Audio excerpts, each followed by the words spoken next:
धमकी दी कि मुझे पैसे चाहिए ज़्यादा,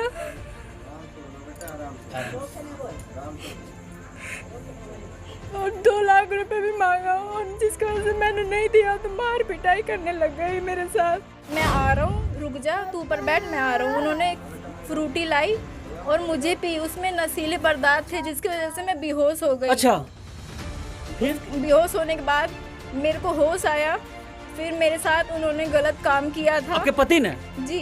फिर उसके कुछ दिनों बाद ही मेरे पेट में मेरा बच्चा रह गया था। उन्होंने अल्ट्रासाउंड करवाया और उस बच्चे को, मेरे बच्चे को गिरवा दिया दवाई खिला के। कोई नहीं कमाने वाले। सोचिए, ये इनके साथ स्थिति है। इनके पति जो थे, परमेश्वर जो थे, शादी रचाएं, और उसके बाद देखिए घिनौना खेल के अपने पत्नी के साथ, इनके माँ बनने वाली थे, वो बच्चा को उन्होंने हत्या कर डाला। और देखिए इसके पति ने दूसरी शादी रचा डाली। आज मैं आपको जनमत न्यूज़ के माध्यम से फिजा मंसूरी की दर्दनाक कहानी सुनाऊं। एक बच्चा है मोहम्मद हुसैन, जो लड़ाई लड़ रहा है इंसाफ के लिए, लेकिन इस बच्चे को अब तक इंसाफ नहीं मिला और इसे भी इंसाफ नहीं मिला। ज़्यादा बात हम इन्हीं से करते हैं, इनके साथ क्या क्या घटना घटी है जो इन्हें झकझोर दिया और लड़ाई लड़ रहे हैं, अभी तक इनको न्याय नहीं मिला। जी फिजा जी, पूरी कहानी बताइए, शुरू से लेकर अंत तक आपके साथ क्या क्या हुआ है। मेरी सास, मेरे देवर, ससुर, सारे मेरे पति दारू पी के मार पिटाई, क्योंकि मैं कम दहेज लेके गई थी। इसकी वजह से मेरी माँ को धमकी दी कि मुझे पैसे चाहिए ज़्यादा,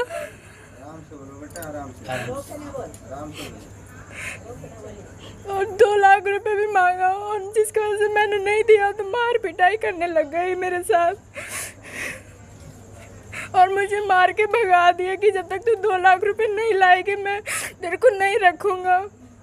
उसके बाद कुछ दिन घर पे बातचीत होने के फिर भेज दिया, फिर मार पिटाई। इसके 27 जुलाई को हमने केस किया, उसमें हमने अपना खर्चा मांगा, तो कहते हैं मैं खर्चा वर्चा नहीं दूंगा, जो भी करना है जज को जो करना है वो करके दिखा दे मेरे साथ।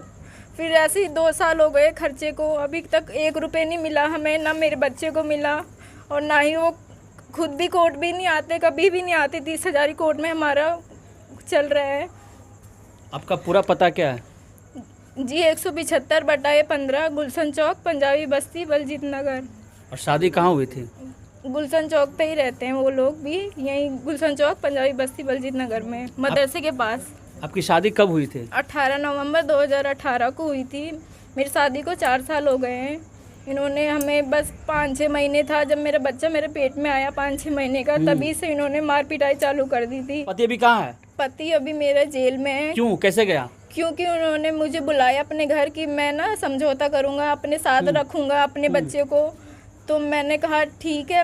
वो उन्होंने कागज़ बनवाया अपने वकील से, मगर उन्होंने कोई कागज़ नहीं बनवाया। झूठ झूठ कह के बोला कि मेरे घर आके देख ले। मैंने उनसे कहा कि मेरे घर आके दिखा दो तुम कागज़ अगर बनाए हो तो उन्होंने कहा नहीं, मैं तुझे यकीन नहीं है कि मैं तेरे को रखूँगा, तो तू मेरे घर आके देख ले। फिर मैं उनके घर गई, वहाँ पे ऐसा कुछ नहीं था। फिर मैंने कहा कि दिखाओ कागज़, तो उन्होंने कहा कि मैं आ रहा हूँ, रुक जा, तू ऊपर बैठ, मैं आ रहा हूँ। उन्होंने फ्रूटी लाई और मुझे पी, उसमें नशीले पदार्थ थे जिसकी वजह से मैं बेहोश हो गई। अच्छा, फिर बेहोश होने के बाद मेरे को होश आया, फिर मेरे साथ उन्होंने गलत काम किया था। आपके पति ने? जी। और उसके वजह से मैंने उनसे कहा कि मैं अपने घर में बताऊंगी। उन्होंने धमकी दी कि मारूंगा पीटूंगा, क्योंकि मेरे भाई को उन्होंने पहले भी मार खिलवा रखा था गुंडे लोग से, कि मेरे मम्मी को भी मारा गुंडे लोग से, मेरे भाई को भी पिटवाया, और धमकी दी कि तू किसी को नहीं बताएगी। फिर मैं वहाँ से आ गई तो मुझे कुछ नहीं हुआ, वहाँ मैं आ गई, मम्मी को कुछ नहीं बताई मैंने।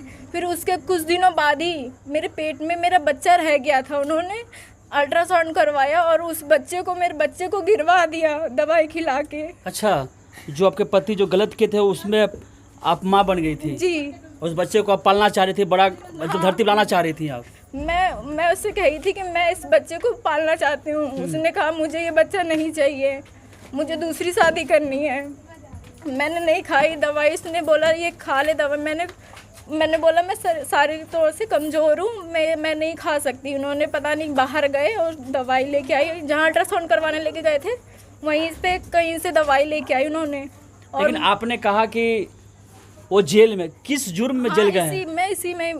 इसी कारण कि मेरे बच्चे को गिराया, इसके वजह से गए हैं वो। और ये जो नशीले पदार्थ पिलाए थे ना, उसके वजह से गए हैं। और फिर उन्होंने मेरे को दवाई दी कि ये खा ले, इससे ना कुछ नहीं होगा, इससे तेरी तबीयत ठीक हो जाएगी, जो तेरी कमज़ोरी है ना वो सब कुछ ठीक हो जाएगी। मैंने खा ली, मुझे पता नहीं था भाई कि ये किस चीज़ की दवाई है। उसके बाद मेरे को खाने के बाद मेरी अगले दिन से मेरी तबीयत ख़राब हो गई, जिससे मिसकैरेज हो गया मेरा बच्चा। फिर मैंने कंप्लेंट करने गई थी थाने, तो मुझे इसको कहीं से पता चल गया कि मैं कंप्लेंट करने जा रही। उन्होंने फिर कार्रवाई की उन पे, फिर उसको अभी वो जेल में है। हमें इंसाफ चाहिए। क्या इंसाफ में आप क्या मांग रही हैं, क्या चाहते हैं आप सरकार से? अपने बच्चे का खर्चा चाहिए और मुझे मेरे बच्चे का हक चाहिए। अच्छा, उसने दूसरी भी शादी कर ली। शादी भी कर ली जी। कब की शादी? ये 17 जून को। और ये जो डिवोर्स दिया था आपको? नहीं, कुछ नहीं दिया, ना डिवोर्स दिया, ना मेरा कुछ दिया। अभी तक तो खर्चा नहीं दिया, तो डिवोर्स की मैंने कुछ लगाया ही नहीं। काम क्या करती हैं? मैं कुछ काम नहीं करती हूँ, मैं अपने घर तो में भरण पोषण कैसे हो रहा बच्चा का? मेरा एक भाई था, वही हमारा खर्चा चलाता था, सारा कुछ वही करता था। आपके पापा का नाम क्या है? मोहम्मद बशीर मंसूरी। वो क्या करते हैं? वो घर में बैठते हैं, वो उनकी खुद की तबीयत खराब रहती है, हार्ट की प्रॉब्लम है, शुगर है, सब कुछ है उन्हें। आपकी माँ का नाम क्या है? रिजवाना बेगम। वो क्या करती हैं? वो भी घर में रहती हैं। तो फिर घर का भरण पोषण कैसे हो रहा है? मेरा भाई, एक भाई है, वही थे पालनहार जो दिल्ली जल बोर्ड में काम करते हैं हेल्पर के, और वही हमारा सारा खर्चा वही चलाते हैं। जी हाँ, आपने देखा समझा फिजा मंसूरी की दर्दनाक कहानी। एक ऐसी कहानी जिसे सुनने के बाद अब तक आपका दिल रो पड़ रहा होगा, लेकिन बात यह है कि इस महिला को न्याय कैसे मिले, या महिला का भरण पोषण कैसे हो। इनके घर में कमाने वाले कोई नहीं है, कोई नहीं कमाने वाले। सोचिए, ये इनके साथ स्थिति है। इनके पति जो थे, परमेश्वर जो थे, शादी रचाएं और उसके बाद देखिए घिनौना खेल के अपने पत्नी के साथ इनके माँ बनने वाले थे, वो बच्चा को उन्होंने हत्या कर डाला। और देखिए इसके पति ने दूसरी शादी रचा डाली बिना तलाक दिए हुए। ये है, अब बताइए महिला कहाँ कहाँ जाए। और आपको पता है इस देश में न्यायिक प्रक्रिया क्या है? न्याय पाने के लिए गिराना पड़ता है, तड़पना पड़ता है, तरसना पड़ता है, फिर भी न्याय नहीं मिलता है। लेकिन हम गुहार लगाएंगे देश की जनता से, प्लीज़ इस महिला को सपोर्ट करें, इन्हें सहयोग करें, इन्हें सहयोग की बहुत ज़रूरत है। प्लीज़ दर्शकों, इस वीडियो को देश हित में, फिजा मंसूरी के हित में इस वीडियो को वायरल कीजिए। आपका बहुत बहुत धन्यवाद। हमसे जुड़े रहने के लिए हमारे YouTube चैनल को सब्सक्राइब करें और नई वीडियो की नोटिफिकेशन के लिए बेल आइकॉन को दबाएं। अगर आप ये वीडियो Facebook पर देख रहे हैं तो लाइक जरूर करें और ज्यादा से ज्यादा शेयर करें। धन्यवाद।